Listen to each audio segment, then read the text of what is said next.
Complete শটডাউনের দাবিতেই মূলত আজ শহীদ মিনারে অংশগ্রহণ করছেন ইন্টার্ন শিক্ষক, এমবিবিএস শিক্ষার্থীরা সবাই শহীদ মিনারে সকাল থেকে এসে অবস্থান করছেন। আজ কমপ্লিট শটডাউন ডাক দিয়েছে তারা, এবং তাদের যেই 5 দফা দাবি, সেই 5 দফা দাবি নিয়েই আজ শহীদ মিনারে অবস্থান করছেন।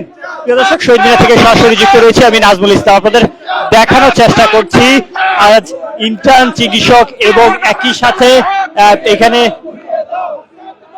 এমবিবিএস এর শিক্ষার্থীরা অবস্থান নিয়েছেন। মূলত কমপ্লিট শটডাউন তারা ডাক দিয়েছে, এবং এটিকে কেন্দ্র করে আমরা দেখছিলাম যে সকাল থেকে এখানে শিক্ষার্থীদের যে উপস্থিতি সেটি দেখছিলাম।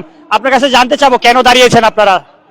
আমরা আমাদের স্বাস্থ্য খাতের 5 দফা মুক্তির সনদ আদায়ের লক্ষ্যে আজকে এখানে অবস্থান কর্মসূচি করছি, এবং এটি শুধু আজকের জন্য না, আমরা গত কয়েকদিন যাবত সারা দেশের সকল মেডিকেল শিক্ষার্থী থেকে শুরু করে তরুণ চিকিৎসকগণ আমরা আমাদের চিকিৎসকদের পেশাগত মর্যাদা রক্ষার্থে এবং স্বাস্থ্য খাতের ভঙ্গুর যে বিরাজমান অস্থিরতা চলছে তা দূরীকরণে আমরা এই আন্দোলন কর্মসূচি চালিয়ে যাচ্ছি।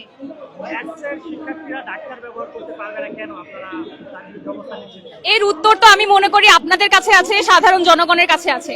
আপনি নিজে কখনো চাইবেন না একজন এমবিবিএস ডাক্তার ছাড়া কোনো ম্যাথস ডিগ্রি প্রাপ্ত কোনো ডাক্তারের কাছে বা এই ধরনের ভুল পদবি প্রাপ্ত ডাক্তারের কাছে যাইতে, বা আমরা যখন আমাদের এমবিবিএস ডিগ্রি প্রাপ্তগণ ব্যতীত অন্য কোনো ম্যাথস বা ডিএমএফ কোনো মেডিকেল অ্যাসোসিয়েশনের ডক্টরদের কাছে যাই বা অ্যাসিস্ট্যান্ট এই ধরনের ডক্টরদের কাছে যাই, তারা আমাদেরকে সঠিক চিকিৎসাটা দিতে পারে না, যেটা আমরা সর্বপ্রথম ধরতে পারি না।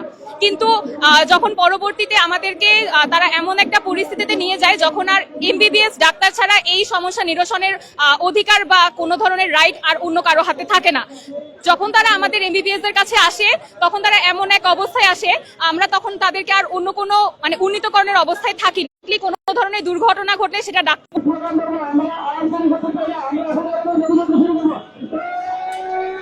ইন্টার্ন চিকিৎসক এবং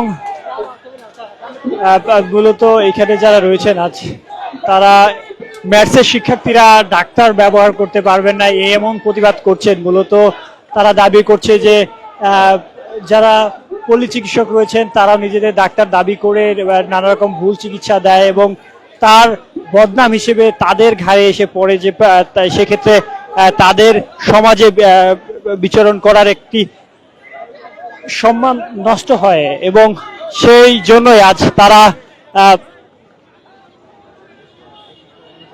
5 দফা দাবি নিয়ে শহীদ মিনারে অবস্থান করেছেন। এবং এখানে আমরা দেখছি যে ঢাকার বিভিন্ন মেডিকেল কলেজের শিক্ষার্থীরা এসে অবস্থান নিচ্ছে, এবং একই সাথে